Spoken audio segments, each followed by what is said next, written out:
We've always said that each of the Jeep Jamboree locations has its own personality, and the Table Mesa Jamboree near Anthem, Arizona is in a world of its own. We took Slimer out before the Jamboree, just to get a feel for the trails and capture some beauty shots without holding up a group of Jeepers. We wandered aimlessly for hours.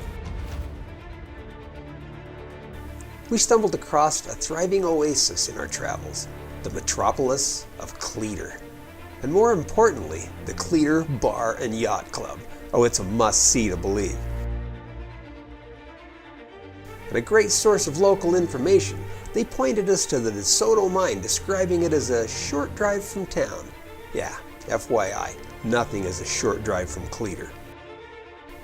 Table Mesa has a little something for every type of Jeeper. By the time we got to the mine, it was time to head back and meet up with the Jamboree at the Bumblebee Ranch. The Table Mesa Jamboree has literally thousands of acres available to us. Remote desert terrain is accessible through roads and trails that crisscross the entire area, and they provide views that can only be found in Arizona. Water crossings surrounded by desert were so mismatched, having a guide from the Jamboree with us would really be a big help. The Jeep Jamboree always seems to be able to find the perfect setting for us to rally up our clean and shiny Jeeps. This place is nice, but the Jeep rolling stock attending the Jamboree is no slouch either. In preparation to our bouncing them off some rocks, plowing through a little dust, and generally becoming acquainted with a good adrenaline rush.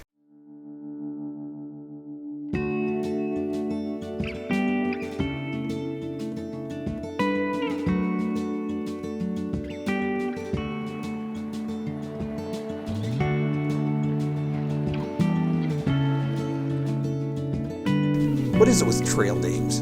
The more fearsome the name, the longer the sign-up list. So much area requires two separate staging areas that are miles apart for our morning lineup. Bear in mind, everything out here is stingy, pokey, and sharp, and wants to bite you, sting you, or eat you. Yep. So be careful when you're climbing out of your vehicle, walking around. Eclectic is a word often used to describe the crowd at a Jeep Jamboree. Trailer queens, dogs, dads, and first-timers all blend together and become a group of like-minded wheelers, ready to make some dust.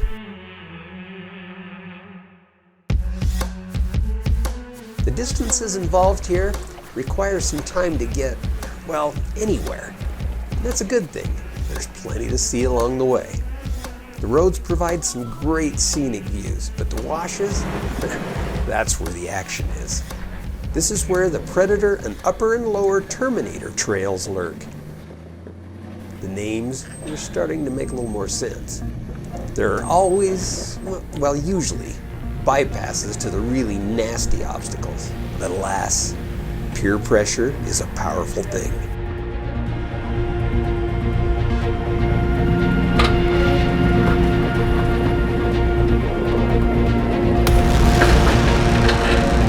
The desire to remain shiny is often lost as self-esteem is scraped up against the desire for straight sheet metal. Hey, we came here to wheel. That's exactly what we're gonna do.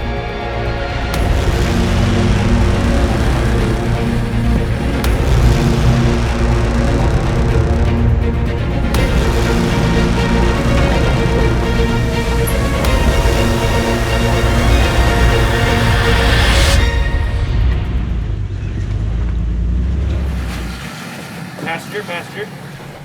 The chance to ride with Chad, our esteemed event coordinator and trail guide, would nudge anyone out of their comfort zone. Case in point. But we were in good hands.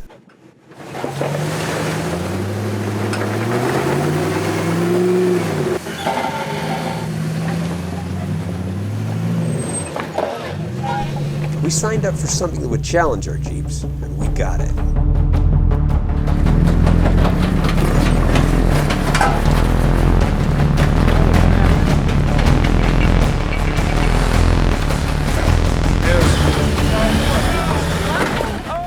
Jeep Jamboree aims to please, and our crack spotting team got us through. Well, largely unscathed.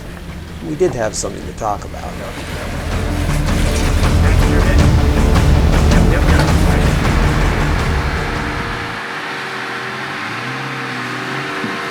There are dry washes.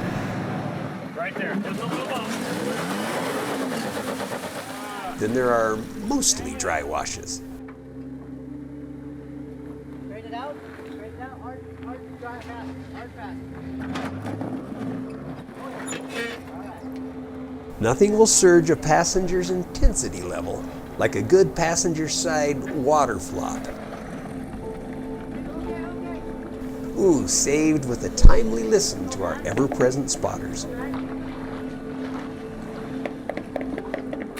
It's impressive what our Jeeps are capable of.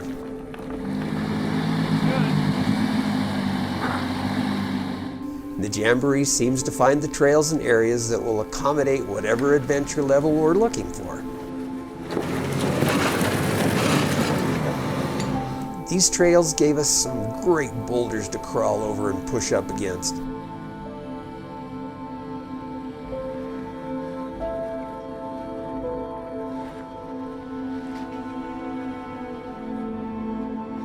But it's also a gorgeous area, unlike anywhere else on the planet.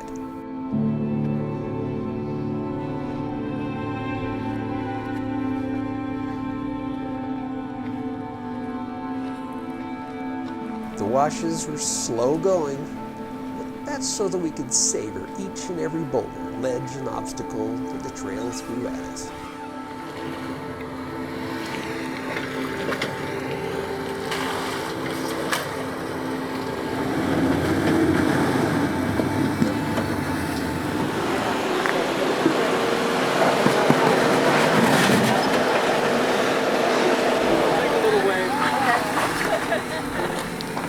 You got a little more flex.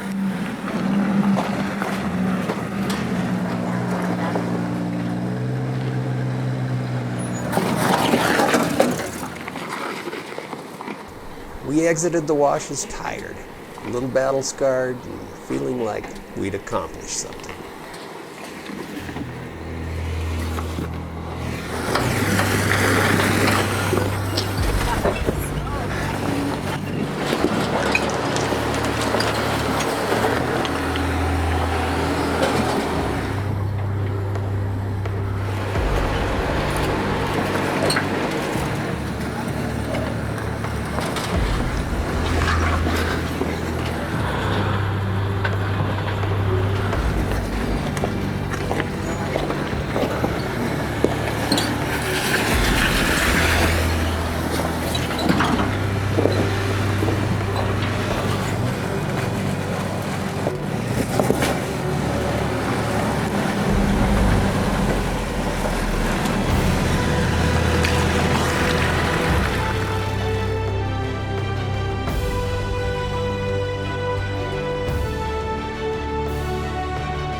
If you like technical rock crawling without mandatory body damage, you'll love Terminator and Predator.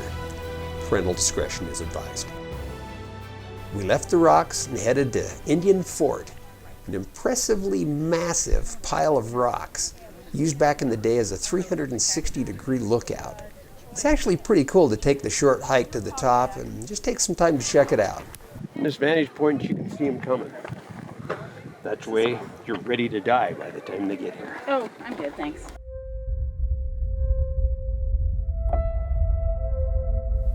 As with all jamborees, there are lots of trail options based on difficulty and destination. Everything doesn't have to be about crawling over boulders. Sometimes it's nice to just hit the trail and see the sights. The saguaro cactus that covers the south-facing hillsides are unique to the area. They reach up to 60 feet in height and live up to 200 years. They grow their first sidearm at about 50 years of age. And the root system is only about 5 to 6 inches deep, but can reach out up to 90 feet. Sorry to geek out on you there a little bit, but they're only found in the Sonora Desert. They're just amazing to see. The Dragonback Trail winds around and continues to gain altitude.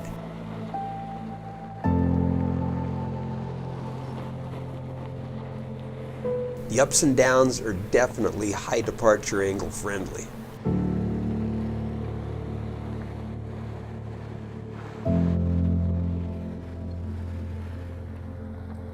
While not an extreme trail, it does require four-wheel drive, and the view from the top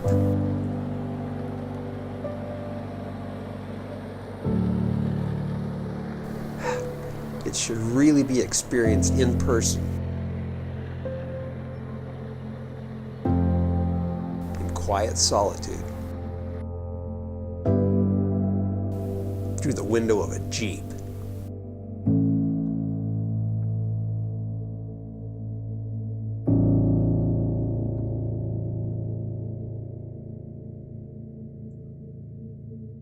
Dennis Wood from TeraFlex is here. Where's Dennis? He's somewhere. I know he's here. There's Dennis. So again, another really great spot.